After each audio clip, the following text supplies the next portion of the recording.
We are back with more science.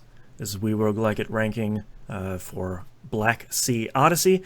I'm your host, Boston PhD. Joining me as always is Dr. Moon. Hello. And Monkey DDS. Hello. We're here to talk about our final thoughts on Blacksea Odyssey, sort of wrap up our coverage, and then we're going to find out where it sits on our giant list of roguelikes. If you're watching the video version, hello, our list is over here on the right-hand side. So let's start off with our wrap-up on Blacksea Odyssey. I'm going to start with you, Monkey. All right. There were a lot of bugs for this game for me. Especially on Switch, you had a rough time. Foremost. Yeah.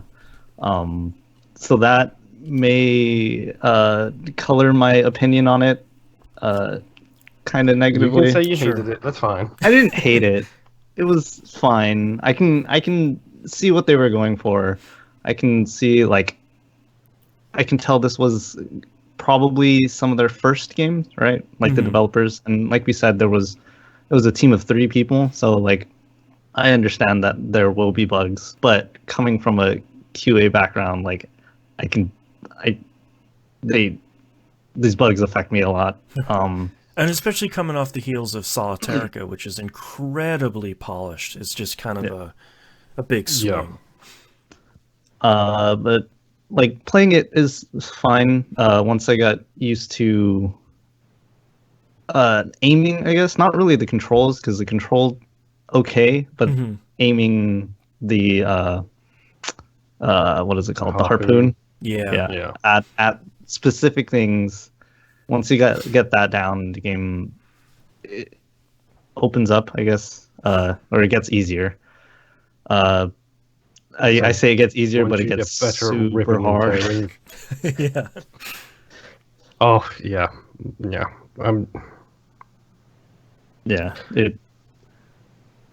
Is it worth mentioning the void? Yeah, that place is super hard. They're really fast and hit really hard, and the fact that none of us beat the game by the end of these weeks shows that fact that it's super hard. Yeah. Yeah. Well, Boston not beating it is no change from normal. I'm usually 90% of the way there. Yeah. You're the one who's to blame here. So you're the one who's expected to beat them, not us. Right. I'm going to blame it on the bugs. Yeah, there we go. Both in-game and... Right. That's pretty good. Yeah. Yeah, going outside of gameplay, the art style, I wasn't really digging it. Yeah. The music, especially for the beginning stages, because I played them a lot, got kind of repetitive. But it's still fun. I just don't want to play it anymore. I guess that answers my next question of, will you keep playing? And that sounds like a no.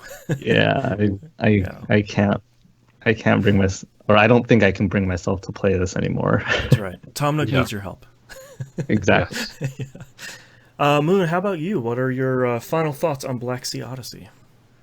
I mean, overall, I actually ended up quite liking the game. It's ridiculously difficult at the end. That's an across the board statement. I think even halfway through it starts getting really difficult if you don't have a decent build.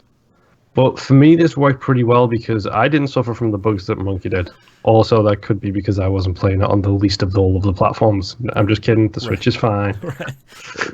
It's fine. Let's go with that. Right. I did have some audio bugs every now and again, but for me, this has turned into that perfect podcast game where I've got a headphone in one side, I'm listening to a podcast, and I don't really want to think about doing something. I don't want to think too much about what I'm playing.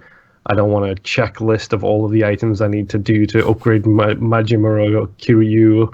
And it's just I can fly my stupid rocket pack around in space. Yep. Shoot some monsters and listen to a couple of podcasts here and there. So I think I will probably end up being the most positive out of all of us. Well, it's also because this game happened to click with me at a particular time that worked out really, really well. So, I mean, will I keep playing it?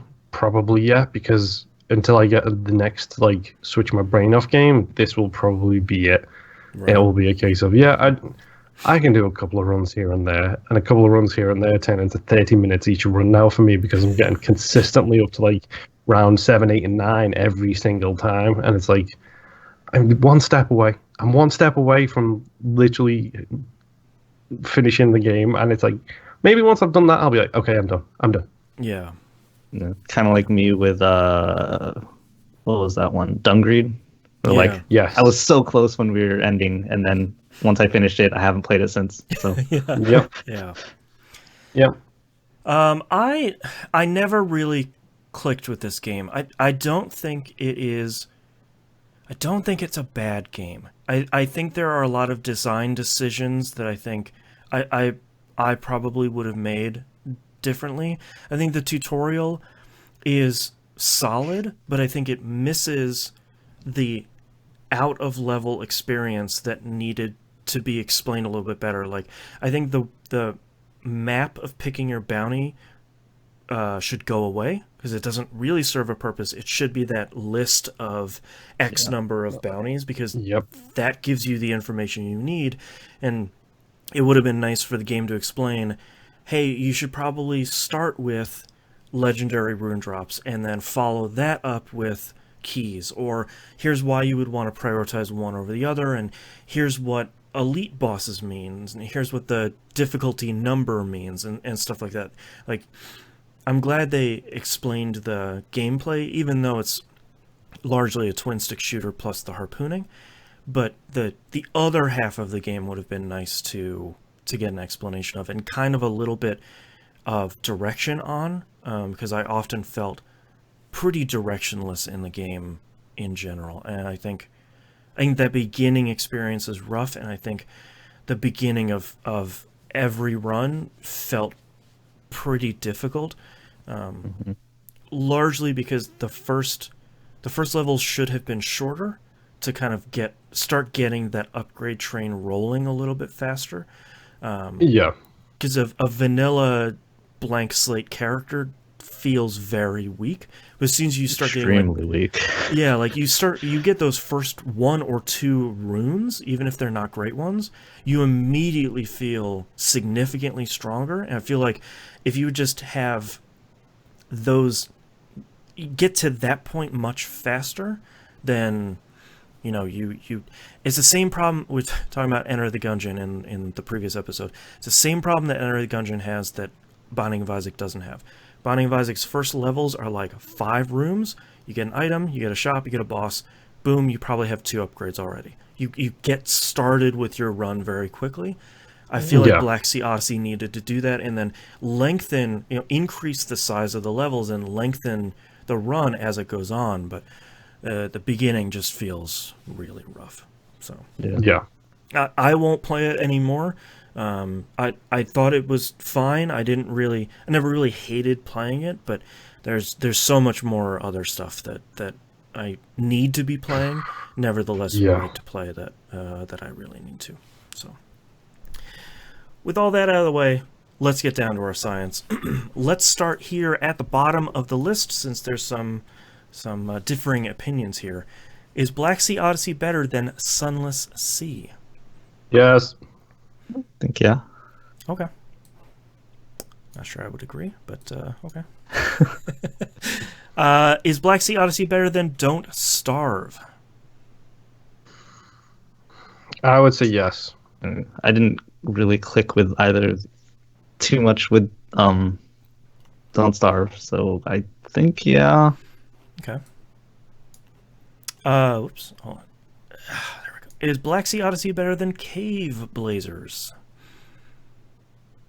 Yeah.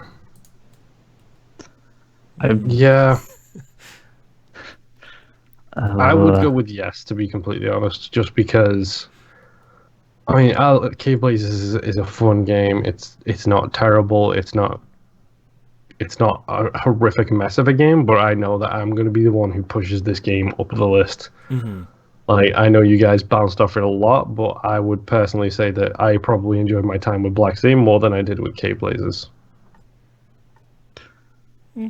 Yeah, I could see that. I'm not sure that Blacksea Odyssey is a better game than Cave Blazers, but I can definitely appreciate you having more fun with it, because I think that's very much part of the equation. Yeah. Yeah. Okay, I'm okay with that. I'm okay with either. Yeah, they're very similar to me. Like they have about the same amount of like starting loadout, I guess. Like So, early run difficulties. Yeah, yeah. Yeah. Is Blacksea Odyssey better than Riddled Corpses EX? I loved Riddled Corpses EX. I genuinely really enjoyed that game. Boy, Riddled Corpses has so much... I charm. Charm, but I also feel like that game gets into it, and when you start getting upgrades, they are immediately substantially impactful. Yeah. Yeah. So even if you start the game back over, which you're going to be doing a number of times, it's when you upgrade your gun from, level 1 to level 2, you are destroying the first 10 minutes of that game. Yeah. I mean, I'm fine with it above it, but I'm also fine if it stops here, to be honest.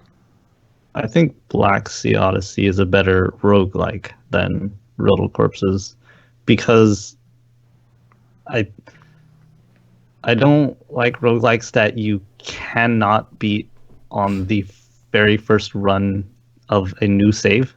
You know what I mean? I see, right. Yeah, like you cannot beat Riddled Corpses on just a fresh plate, right? And I can see Blacksea Odyssey, if you're good enough at the game, you probably can beat it. Yeah. Yeah. So I think that's a good point. I like that. Yeah.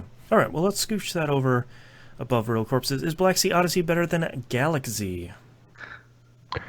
The presentation on Galaxy is too good.